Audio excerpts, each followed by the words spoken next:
The facts matter. Good morning, everyone. Virgo here. It is January 21st, 2021. Happy Thursday to everyone. I have here for you to listen to an actual jailhouse interview that was done with SharonT.Gale Bay over the last few days. I want to let you guys know that you're going to be hearing a lot of misinformation. It's important that you understand this, because for the Moors that will be listening to this interview, Sharon is very mistaken in the majority of things that she believes. I'm going to go over just a couple of those things before the actual interview is presented to you, because I don't want there to be a misunderstanding. Number one, Sharon believes that she's a political prisoner. In fact, she is not. Sharon has 14 charges, some of them felonies.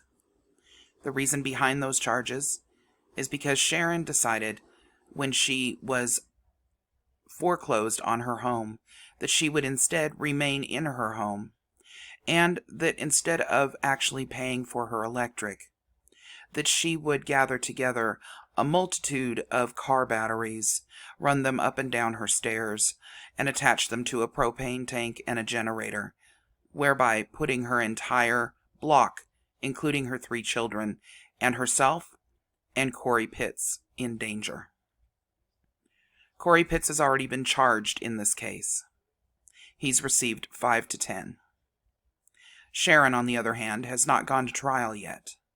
She continues to put forth Moorish documentation and paperwork that is irrelevant and unfortunately not lawful, or rather not something that the courts would accept, because it isn't legally something that should be filed in the courts. She continues to have a continuance placed on her trial because she is requiring a trial by her peers, which she is legally allowed to have. But due to the illness, people are not gathering together to form juries currently. And since she has refused to have a hearing by the judge, she continues to wait. Sharon, unfortunately, after being arrested the first time, ended up jumping bail after someone had kindly bailed her out. So she has secondary charges in addition for jumping bail. She has been in for over a year at this point, the second time. Sharon makes claims that she is being held on things that are not legitimate, but that simply isn't true. The evidence is overwhelming. When you listen to this, be aware that the party who actually put her in this situation because of false beliefs is none other than Taj Bey, who has done this to numerous people. It's extremely sad.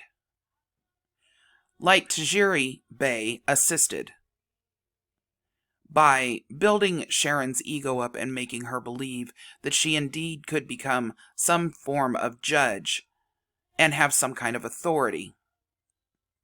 Unfortunately, that's not the case. My next video will be about how the courts have made a decision to notify the Moors that they are not their own government, and they have documented it and put it in writing. But that's for another video. What the Moors are doing here are damaging their own group of people. They're not uplifting anyone, and they're not helping anyone. They're placing their own group of individuals in prison by allowing them to continue to unlawfully make claims on properties that don't belong to them, and filing paperwork that's erroneous, which of course the federal government and the courts frown down upon. We will continue to follow Sharon's case as we have been, and I will update you accordingly.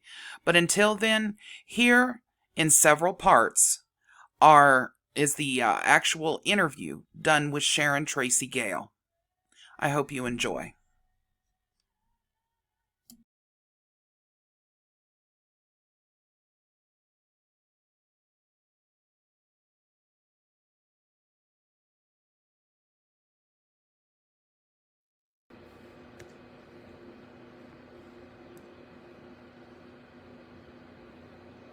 Islam, I am Alessandra Ali, in propria persona juris, in propria solo, and in propria heredis, now and at all times. No corporation or corporate citizen has any personam, subject matter, or territorial jurisdiction over me.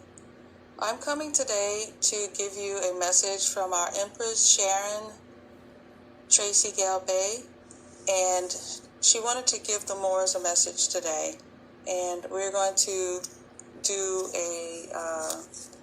a little question and answer. If I don't know the answers, I won't say the answers.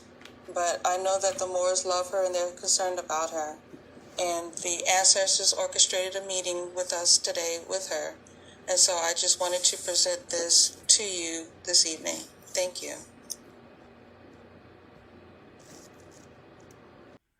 This is a fair use break.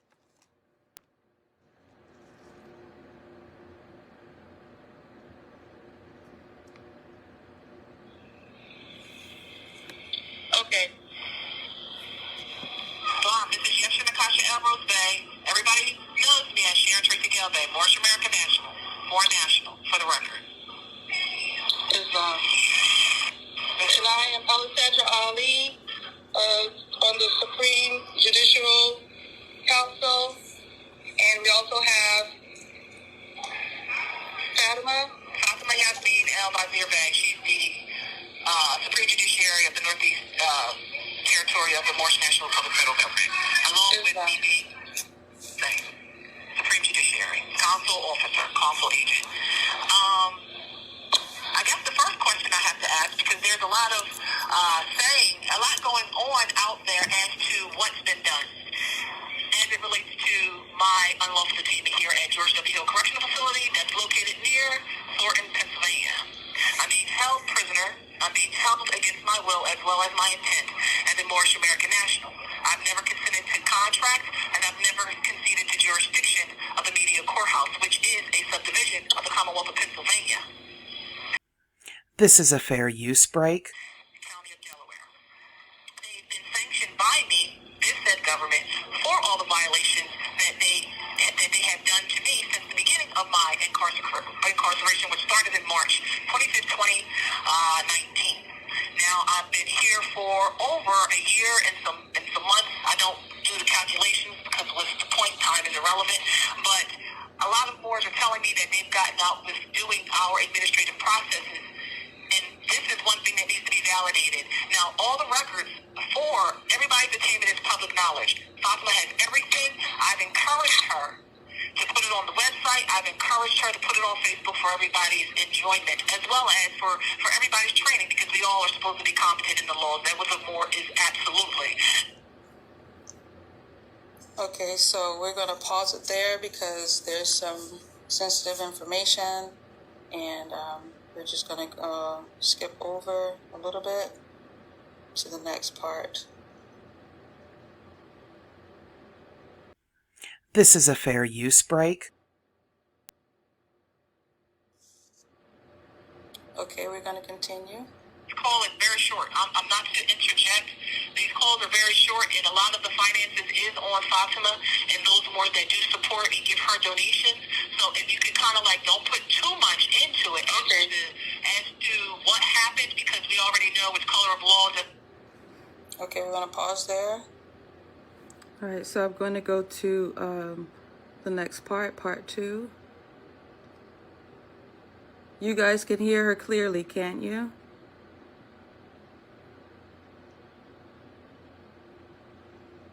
Okay, we're starting again. This is part 2.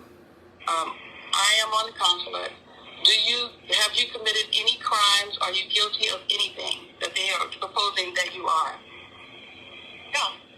Okay, so we set you free. You set yourself free. You are free now. And now the universe will go now into effect to make sure sure that the arms that are lifting you up will come now and gather together and get this work done.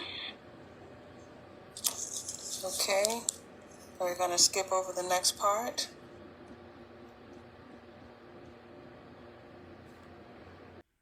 This is a fair use break. Okay, I'm going to go to part 3. Okay, we're going to start up part 3. I have discovery for my charges. My charges are reckless endangerment. If anybody understands what it is, if anybody actually looked at the record, they would know exactly what was filed. They would know exactly what I'm charged with.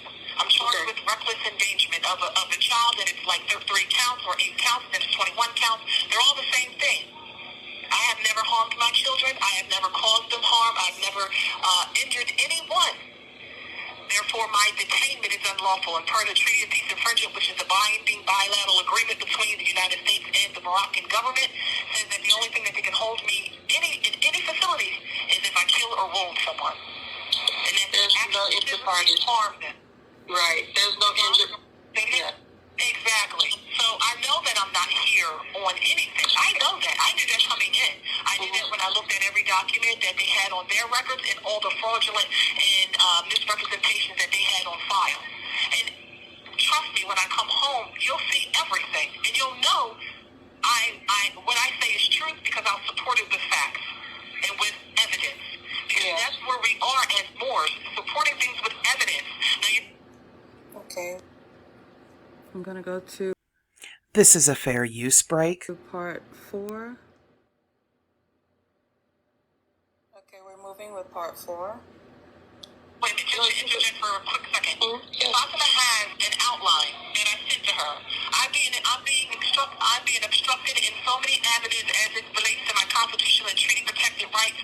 There's a consular notification access manual that all state, local, and judicial officials of the United States, which is under the Department of State, are duty bound to uphold. They're not doing any of those things. I cannot make calls unless I come in here and collect calls to people who put funds on the books. I cannot get mail in. They've been obstructing my mail. I can't go to the law library. They've obstructed that.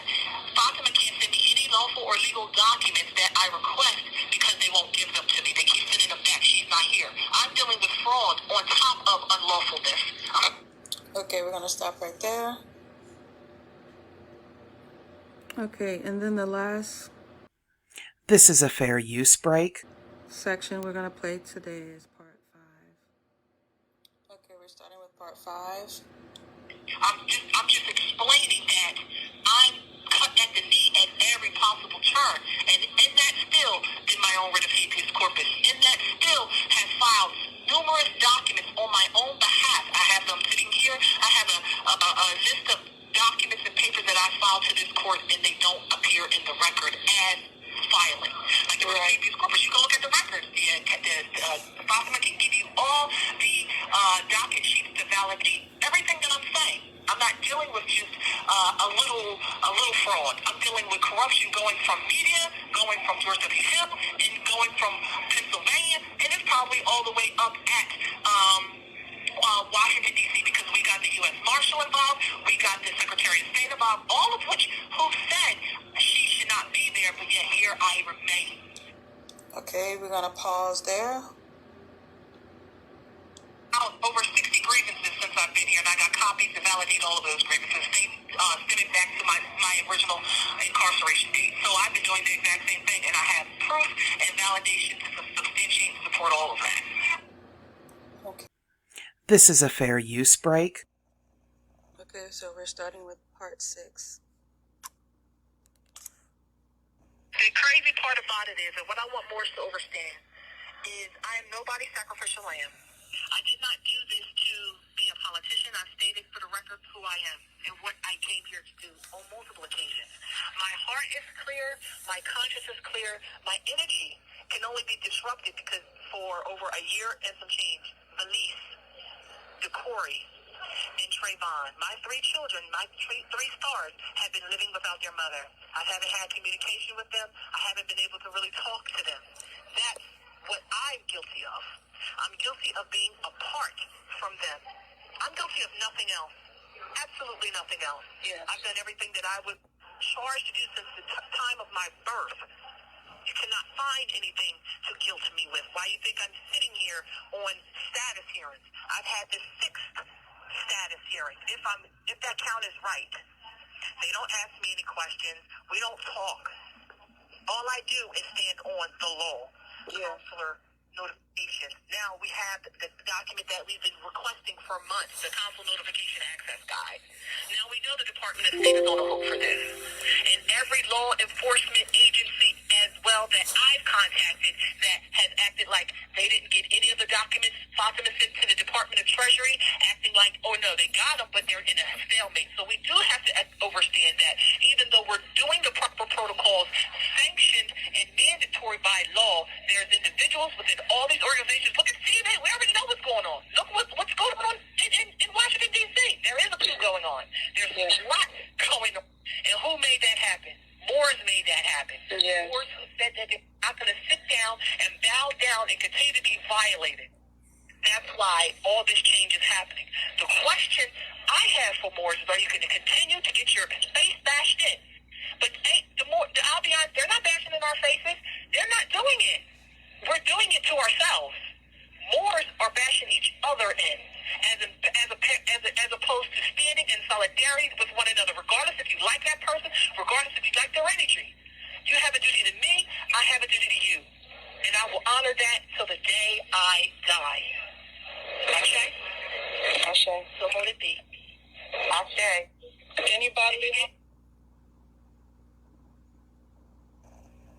Anybody doing any harm to you at all that we need to know about? Is there anybody doing any kind of bodily harm or anything like that to you? Bodily harm? I'm eating garbage. Yes. And I don't get enough of the garbage that I eat. Okay, I have to eat the garbage because I don't eat commissary. Okay.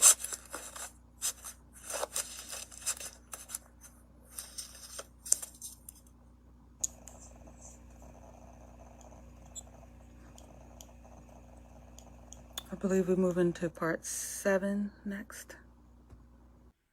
This is a fair use break. Yes, part 7. We're starting part 7. And you're cold?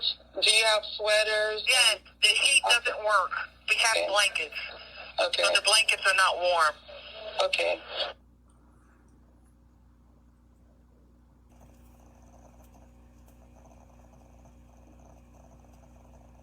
Okay, part 8.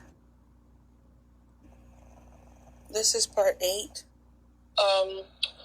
Like you can call your lawyer, which is the counsel. I call my counsel. And we have to also realize the Counsel Notification Access Guide talks about lawyers and consuls. We have to distinguish. I'm going to distinguish why nobody can sit here and tell you who you can use as representation. Nobody can tell you that. The Constitution secures and protects your right to have anybody you desire to assist you in counsel. They can't say you have to have an attorney. They can't say you have to have a lawyer. It's a violation of the Constitution. It's a violation of the treaty. I can have anybody sit next to me who's competent in the laws help me in my defense. That's what I wanted to tell you earlier, Fatima, when I was reading that manual. I was like, they tried to act like I forgot to tell you that. That was the other part, so I'm happy that you brought that part up. No lawyer can help me unless I understand. Any corruption with politicians or policy enforcers that we have to know about? Besides media. Okay. Pennsylvania. Okay. Upper Darby Police Department that filed the fraudulent charges. Havertown Police Department that violated me. They all knew I was a counsel. They all knew I was a foreign agent by their own admission on the documents where they talked about they looked at social media. Yes. To find out who I am. So they already knew I was a foreign agent, and they already knew they were obligated to follow the Counsel Notification Access Guide, and they already knew they never had the jurisdiction or a lawful authority to pull me over, to hold me, or to take me out of my home and take all of my possessions. They had no authority to do any of that thing. And now I'm only sitting here because they want to validate that to try to get me to concede the jurisdiction, which I'll never do. Never. Okay. All right, Empress. Just remember what I said. Just get your energy. Talk to my children. I don't get to talk to anyone. Well, we'll fix all of that for you. Anything else that you want us to work on while we're getting you out in there? The heat, the food. This is a fair use break. We put in instructions on how we already put in instructions on how they were to treat foreign nationals and Moorish American nationals particularly. They're violating all of that. The reality is we shouldn't even have to put conditions because they shouldn't even be housing us. Right. Yeah. We don't even have to put conditions. They shouldn't be pulling us over. Right. They shouldn't be violating us. When we state for the record who we are, they should be backing off like they do every other national of every other nation. The only reasons why they violate Moors is because Moors don't stand in solidarity. That's why. Yeah. Okay. Yes. Okay. Is there a message? If we want freedom, we have to fight for it. And we don't have to pick up a gun. We don't have to pick up a knife. We don't have to punch anybody in the face. We have to learn the laws, and we have to hold them to the laws. And that's all they're requiring for us to do is stand in our solidarity and hold them to the laws. Because the only reasons why they're outlaw bandits and terrorists right now is because we've breached our duty to be there for each other, to know the laws, and to stand by those laws. That's all I have. Stop being scared, stop being heartless, and stop being brainless. Read the freaking Wizard of Oz, or no, Wizard of Oz. Yes, Wizard of Oz, because that relates to every man, woman, and child. Every last one of us. Are you the heartless Tin Man? Are you the scared crow? The scared scarecrow? Or are you the cowardly lion? Or are you Dorothy? You got your head, you done bumped your head. Okay, so that's the end of the conversation as we can display to the Moors from Empress Sharon Akasha L. Rose Bay.